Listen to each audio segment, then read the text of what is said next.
Hello and welcome back to Pictorial on Relay FM. I'm Quinn Rose, and I didn't go to art school, but I still love to go to art museums and learn about art.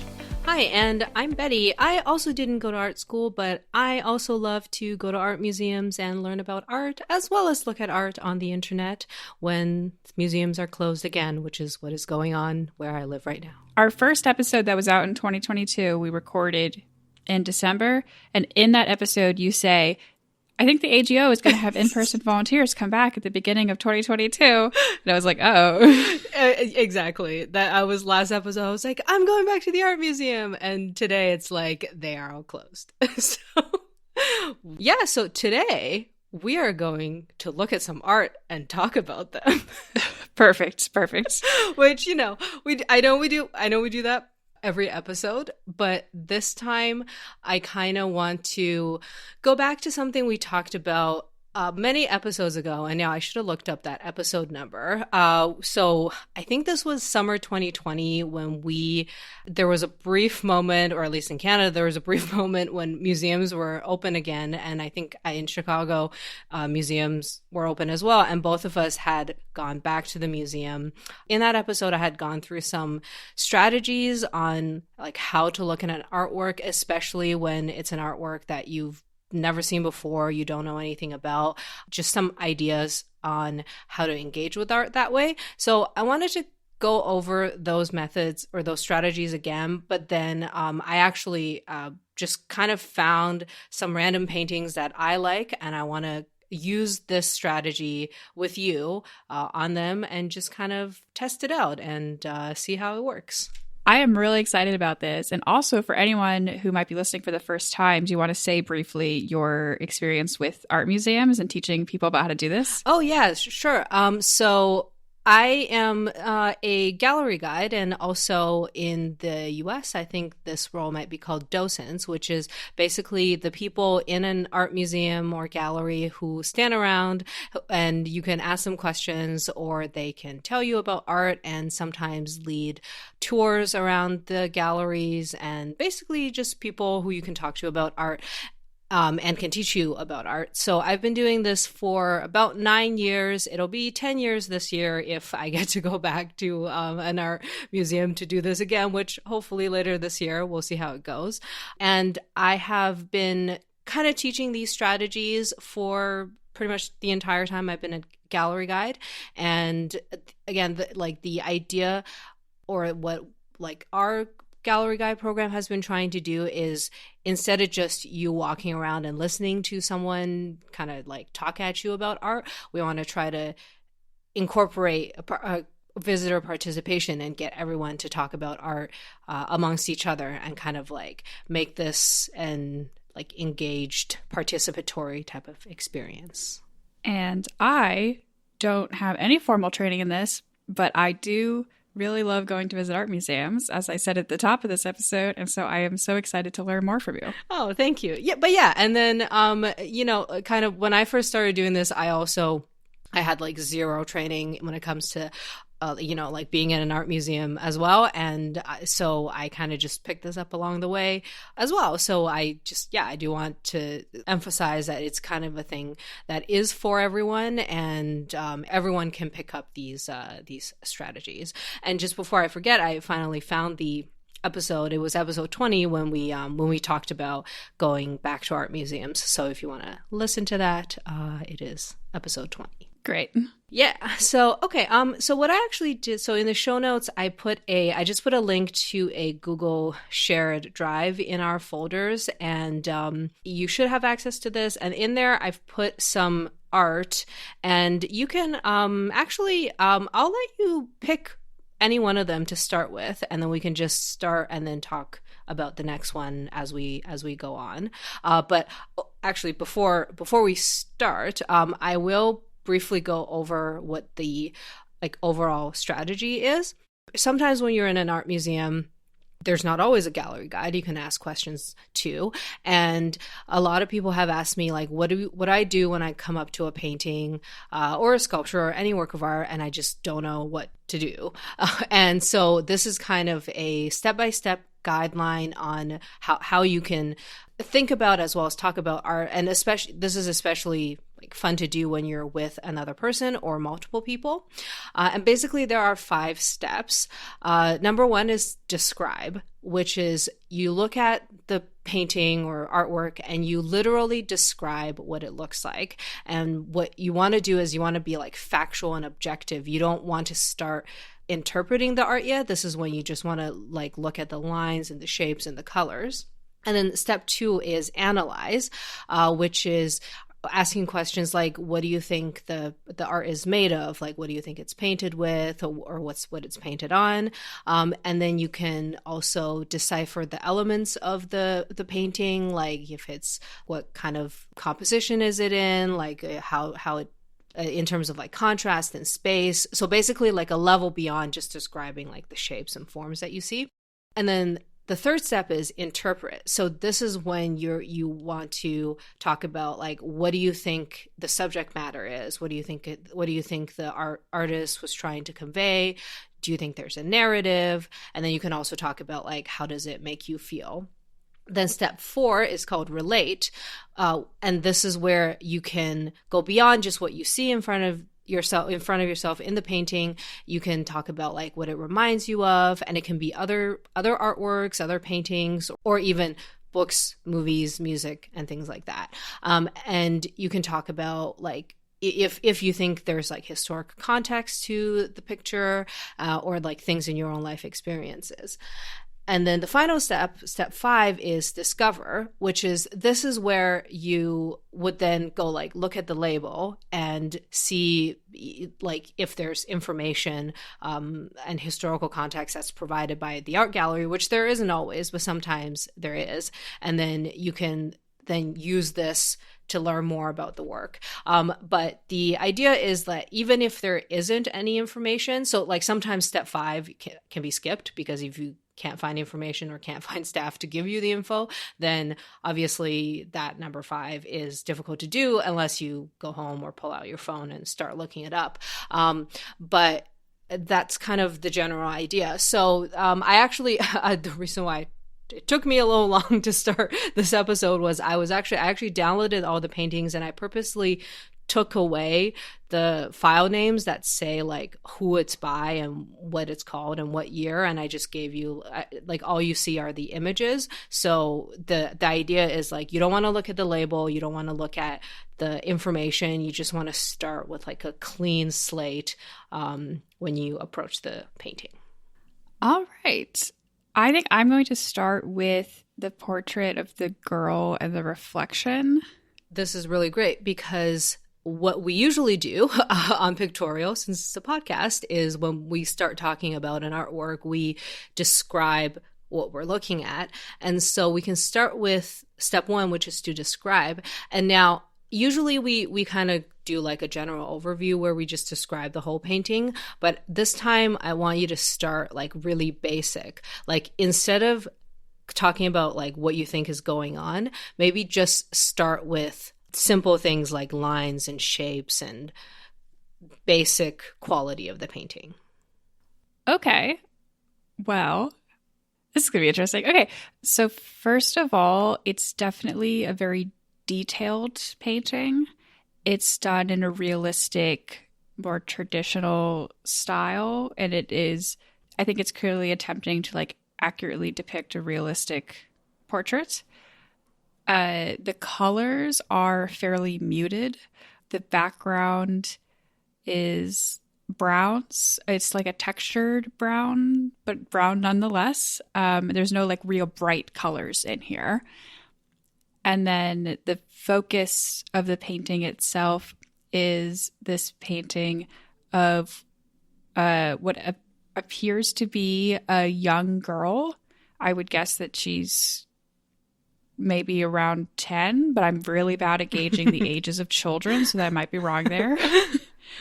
And then, yeah, again, just a lot of soft lines, muted colors. She's wearing like a dark green dress with like a white scarf tied in her hair and like white over the top of her chest. And what's really interesting about the painting is that like the girl is holding what appears to be a mirror of, and so she's holding this mirror and it's showing her back at us. So you can see the same girl in the mirror with the same clothes that she's wearing, but she's holding it at an angle in that like she's sideways to us, but the mirror, her face in the mirror is looking straight at the viewer. Yeah, actually that's a really great description. And you have pointed out already what is one of the most interesting things about this painting, which is it's basically has like an impossible perspective. Like if you actually took this as a real photograph, this would not happen. So yeah, that's great. Yeah, so we can basically move on to the second step now, because the first step of like just describing the visual elements is pretty straightforward. So the second step, analyze, is there's kind of like two facets to this. Like one is, without like knowing any information, how do you think this painting was made? Like what type of paint, or is it paint, or like what do you think? Obviously it's a bit difficult. We're looking at it on a screen. In like real life you can actually see things like brushstrokes, but just do your best. Just based on the style of painting, I would guess this is an oil painting. And I also would guess that it's older. And I don't know that for sure because I don't have any statistical information about it. But just based on the style, I would expect this to be an older portrait. Yeah, it's hard to guess anything beyond that because I'm like, okay, well, I kind of assume that it's like oil on canvas, but I don't know because I can't actually see. I can't see the textures because it's on a screen. Yeah, that's totally fine. And then like the second half of this is describing like the composition, which you kind of did like in the first part as well. But this one is kind of going into like more specifics, like how it represents space and arrangements, which I think like we did talk about is like the artist is reflecting, or literally like trying to reflect a reflection in a kind of weird way. So I think we can kind of just like move on from this one, and we can go to step number 3, which is like interpretation. So do you have any ideas on like what you think this work is trying to convey, if anything? And do you think there's like a story there, if any? I talked a lot about how this seems to be a very traditional oil painting, which is why the choice of this impossible perspective stands out so much, because you would think it would just be a portrait of a girl, and at most, like, there may be some personality elements to represent her. But the fact that this is such a realistically stylistic painting, but still has this choice to have something that is unrealistic in it, and it's clearly not depicting direct reality in it, I think is saying something deliberate, which I think is really cool. It's hard to say because on one hand, like I guess my initial instinct in it is I kind of feel like it's just like a cool thing to do with the painting, where it is really cool to have the reflection of someone be staring right at the viewer. It actually reminds me a little bit, I think this is the wrong section. That's okay. I'll say early. The painting Las Meninas, this really, really famous painting of a giant portrait of all of these people in the royal family. But there's a reflection. There's like a mirror in the back of the room, and the king and queen are reflected in the mirror. And like the painter is looking at them. And so you are actually looking at the portrait from the perspective of the king and queen. So it's just like this really cool creative portrait. And there's something about the energy of this that like just reminds me of that a little bit. It's like, why is the reflection looking at us and not the girl looking at us? Like there's might be a statement, but it also just, I think it's just like a cool thing to do with the painting. Definitely like this is the way you're going forward, like with the interpretation, is the progression of like where it goes in terms of like the next thing we think about is like what this reminds you of.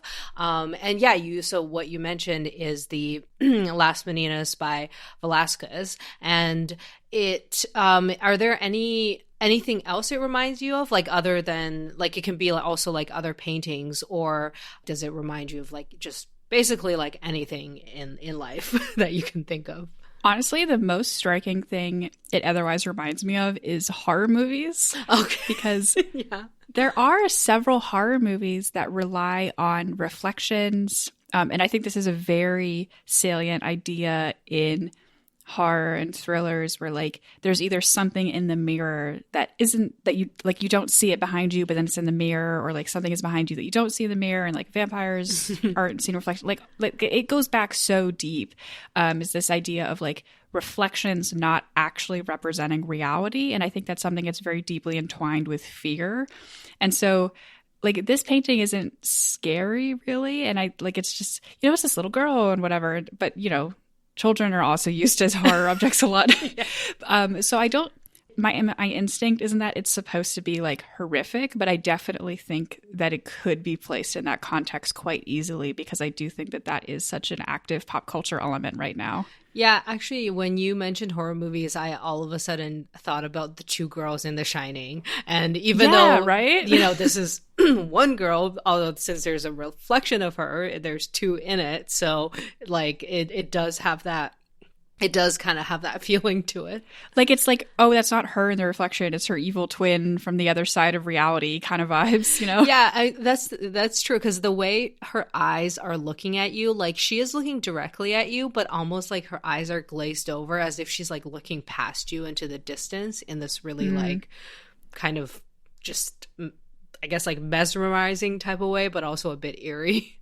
Yeah, for sure. Yeah, the only other question, or like there are definitely other questions you can ask, but we've already touched on this. Like another thing you can ask yourself is like, how does this work make you feel? And you had mentioned already there's like a horror aspect to it, but is there like any other type of mood or feeling it brings you?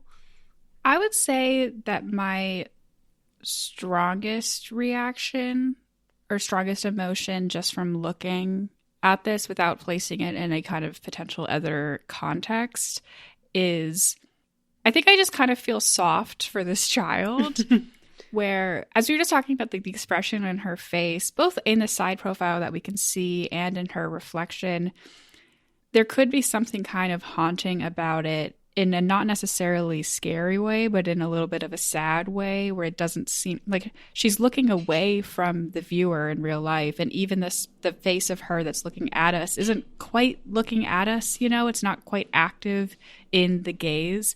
And I think there's something a little bit sad in that. And because she seems so young, it might feel like this reflection of what's going on here. Is this representing like some kind of reflection of innocence, or maybe innocence that's stolen away too soon? Like, why does she look sad? And so I feel a lot of like softness towards her. That's great. And I guess like we can kind of move on to step 5, which is I can give you a bit of information about this, and we won't spend too much time on it because like I do think like the point of this type of strategy is you don't have to get everything right, or you don't have to like really always figure out what exactly the work is about. But this painting is a work by the artist Elizabeth Vigie Lebrun, and this is a portrait of her daughter. And you were kind of close. I just looked it up, and the daughter is 7 in this picture, apparently. Nice. So this is one of the paintings she's submitted to the French Salon. Like it's this basically like gallery showing that like that these, you know, really prestigious salons have annually. And this is apparently 3 years, I think something like 3 years in a row, she submitted portraits of her daughter in almost like similar, like almost the exact same composition as this one to the salon as her entry for those years. And this is her child, and she is an artist who's known for doing like all kinds of portraits. Like she's most famous for doing a portrait of Marie Antoinette. Usually she does these paintings of like really famous people, like royal people, and this is like one of the few pictures I found, or paintings I found where this technically isn't a really important person like in history, but obviously this is a really important person to the artist. And what you were mentioning earlier about these questions about childhood innocence, like I did read like some kind of background to like the historic context of this painting is that this work was done around the late 18th century. And this was like kind of around the time where, at least like in European society anyway, that the notion of like childhood is being like formed as, because before this it's like if you're 4 years old you can go work and like, you know, make a living, whereas like at this point society was at a point where people were saying, oh, maybe childhood should be this period where kids should get to like enjoy themselves and things like that. So that like kind of sense of like, is this artist trying to convey like some sort of childhood innocence, like that might actually be true. But again, like since this is an old portrait from the late 18th century, like we don't have that much information from the artist. We don't know exactly. Maybe she was just like, my daughter is so cute and I want to paint pictures of her. Or, you know, maybe there's something more. We don't know. That's very cool. Thank you for sharing the background info that we do have about this with me. I'm also proud of myself for coming pretty close to guessing her age. Yeah. Okay. So, do you want to pick another one to discuss? All right. This is very different stylistically than the one we previously talked about.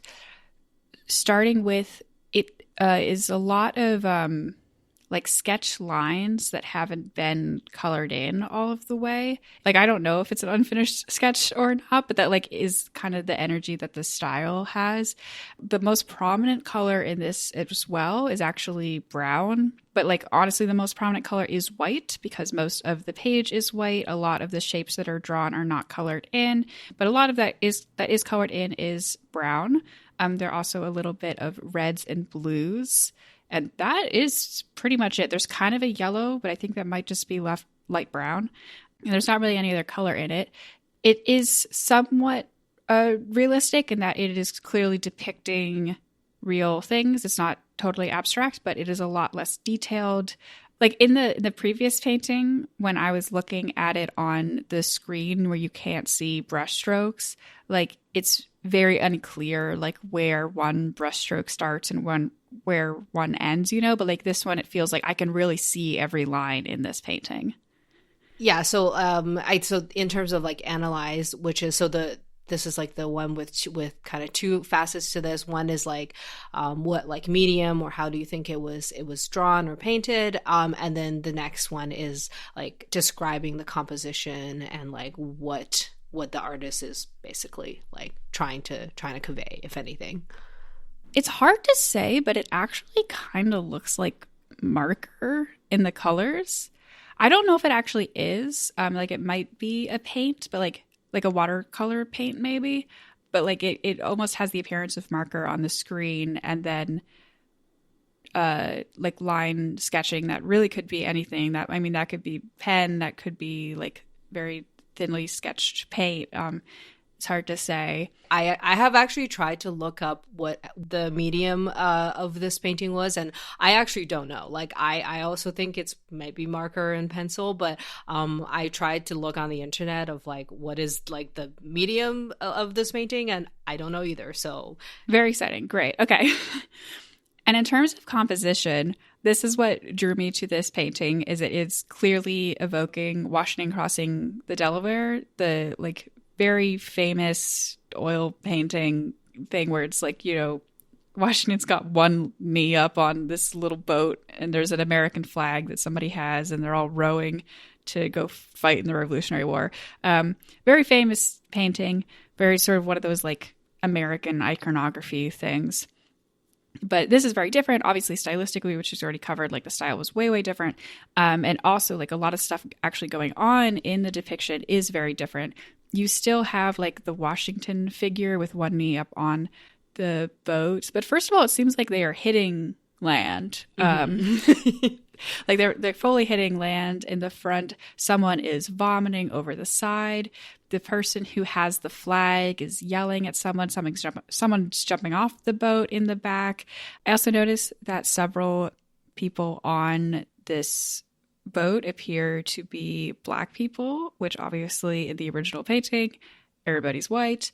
And so that's definitely a very interesting feature of that. Like I mentioned, that one of the only colors used in it is brown. Like someone's coat is colored in brown, like the boat is brown, and some people's skin tone is shaded in as brown, which I think is a very interesting aspect of this.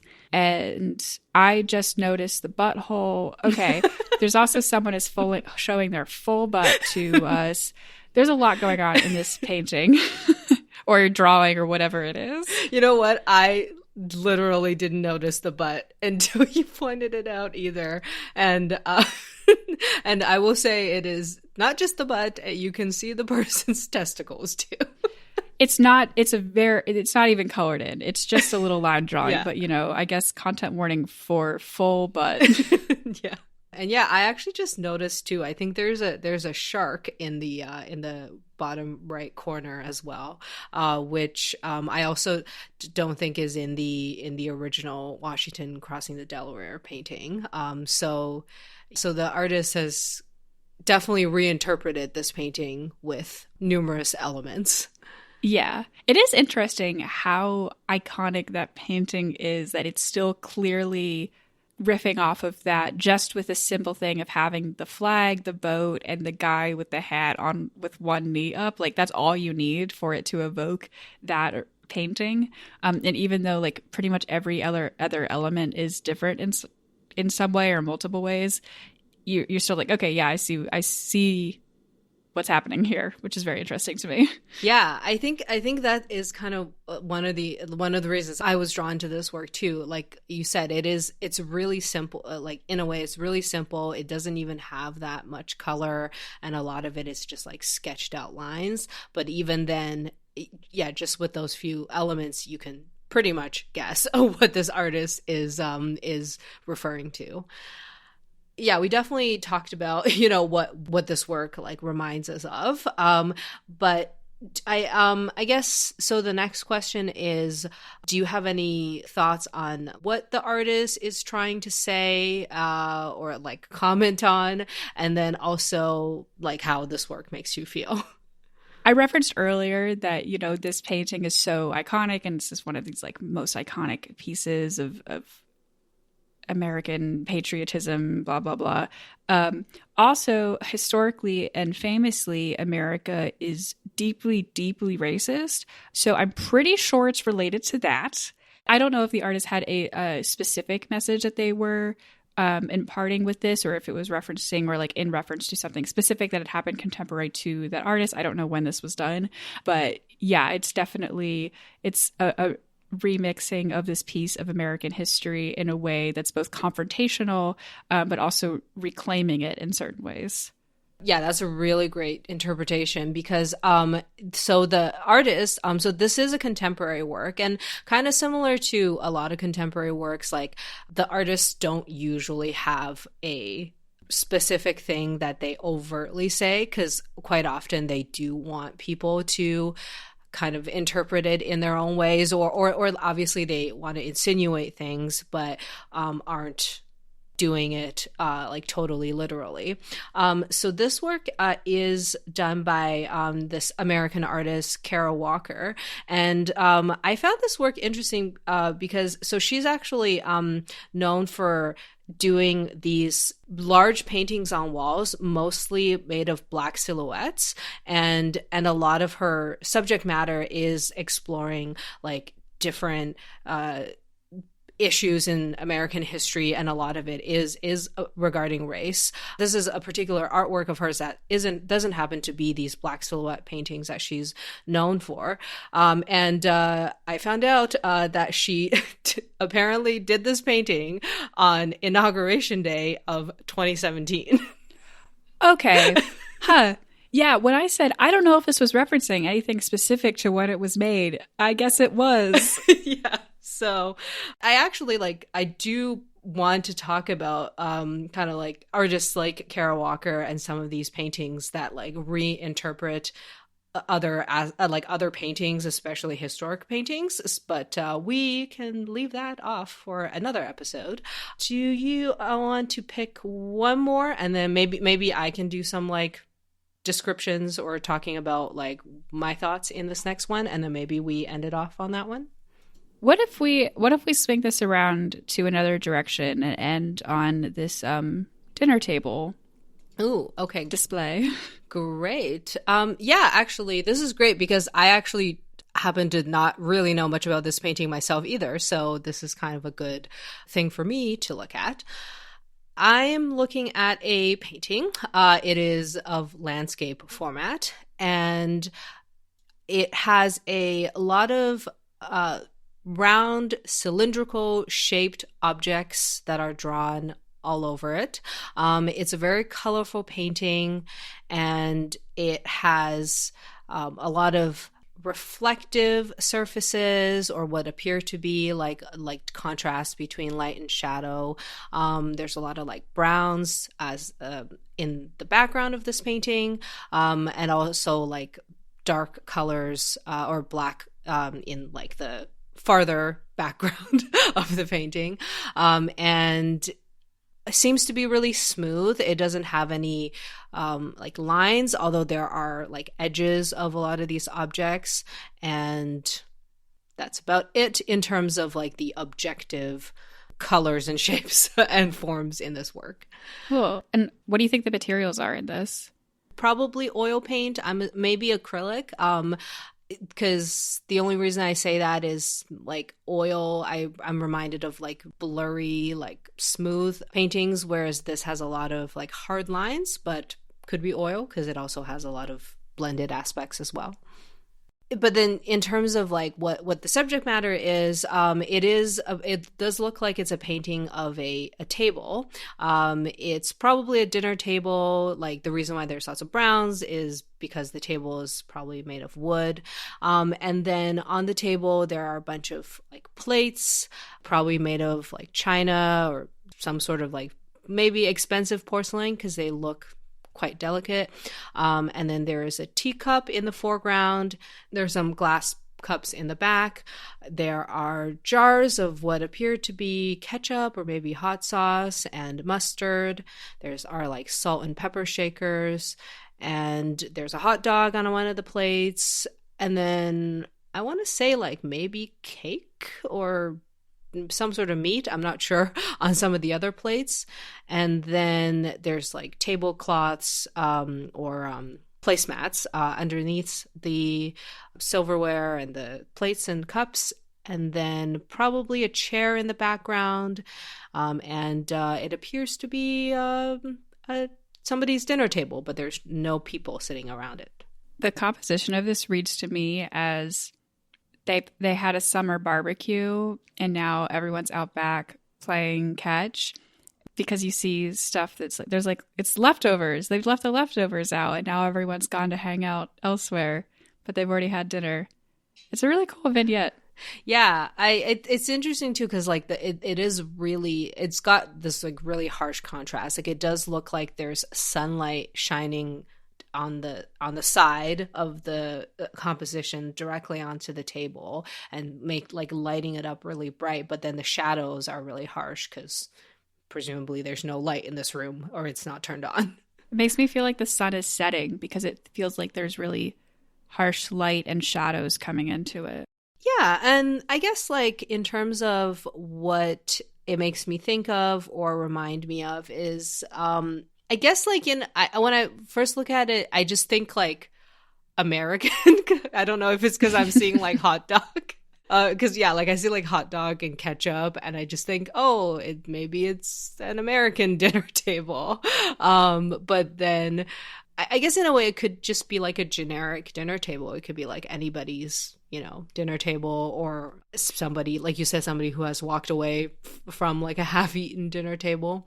It looks like quite ordinary, but the interesting thing is whenever I think of like a stereotypical still life, like I think of these works that are done like that in like the 17th or 18th century, where there are these really like luxurious like painted still lives by these like artists who basically just like paints these like luscious looking like fruits and like cups and things like that, except like this, instead of it being like a 17th century version, this is like a contemporary version of that. That's what it kind of makes me think of. I also felt like this looked very American to me, between like the hot dogs and burgers and the fact that they are drinking full glasses of milk. This, like, my first thought when I saw this was 4th of July barbecue. Oh. Also, there's like, we've referenced the hot dog. There is one perfect hot dog that is painted on this, and it makes me want a hot dog so bad. And I don't even eat meat, but I'm looking at that and I'm like, I want to eat that hot dog. I know, it does look really delicious. I'm glad I already had dinner, because otherwise this would make me really hungry. But I agree with you as well as reminding you about older still life paintings. But at the same time, it's like it's a still life, but also like this painting looks to me like there is activity right outside the frame. Like, I really believe that this family is like in the next room in a way that it's like this is a moment of peace that has been captured, not something that has been like posed and arranged to be there, which I feel like is a cool energy for a painting to have. Yeah, that's actually a really good way of looking at it. But yeah, I don't really know much about this painting, except I do know that this was painted by what happens to be a Canadian artist, even though we're like, I was like, this looks like America. But it was painted by a Canadian artist named Mary Pratt, and she's known for doing hyper realistic paintings. Like, quite often her works look like they're a photo. Like, when I first saw her works, I thought she was a photographer, but it turns out she's a painter who normally paints these like hyper realistic paintings. But I guess this is actually one of the less realistic paintings out of her catalog of works. Wow, she decided to take it easy. And it's beautiful. Exactly. This is when she was just like, oh, I'm going to do something simple. And it still is quite detailed. Oh, it's gorgeous. Wow. Yeah, that's great. I would encourage like anyone who can go to an art museum, or if you can't, to like try this out. Because as it turns out, we talked like all of these paintings, we talked for like more than 10 minutes or maybe 20 about them, even though we technically didn't go into the context or historic background of any of them. It kind of just shows you that you don't really have to, looking at an artwork in a gallery isn't necessarily just about like finding out the information of what they're about. A lot of it can just be you like engaging with the art and talking about the visual elements and talking about things that it reminds you personally of. Yeah, it has been super fun to just engage with some pieces aesthetically and just see what unfolds from there. Like horror movies. Exactly. Maybe we can talk about art in horror movies as a topic too. Oh, we can't do that. I'll get spooked. Okay. All right. Thank you, everybody, for listening to this episode of Pictorial. You can find our show notes at relay.fm/pictorial. And you can follow us on Twitter or Instagram at pictorialpod. And you can also find me on Instagram at aspiringrobotfm. And you can find me on Twitter or Instagram at articulationsv, and I am also on YouTube as Articulations. And we also have a YouTube channel, Pictorial Podcast, where we usually upload the video versions of our audio podcasts a few weeks after the audio versions have come out. This one, definitely, I would say the video experience will be a lot better because you can look at the artwork as we describe them pretty much during the entire episode. Thanks for listening, art enthusiasts.